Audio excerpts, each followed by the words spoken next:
Monday morning இன்றைக்கி அம்மா வந்து வீட்டு பக்கத்தில் ஒருத்தங்க மாங்காய் பறிச்சாங்க அப்படின்னு சொல்லிட்டு 100 ரூபான்னு இவ்வளோ மாங்காவும் வாங்கிட்டு வந்தாங்க. மாங்காய் சூப்பராகவே இருந்துச்சு, நல்லா பெரிய காயாக.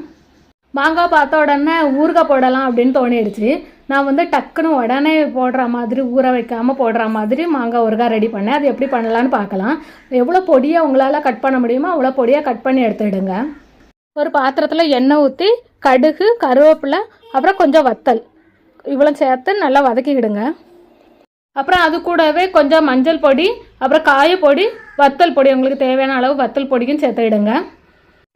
இது கூடவே பொடியை கட் பண்ணி வச்சுருக்க மாங்காவும் சேர்த்து, மாங்காய் வந்து ரொம்பலாம் நல்லா அவிய விடாமல் லைட்டாக கரமுறான்னு கடிக்கிற மாதிரி இருக்க மாதிரி அளவுக்கு சேர்த்துக்கிடுங்க.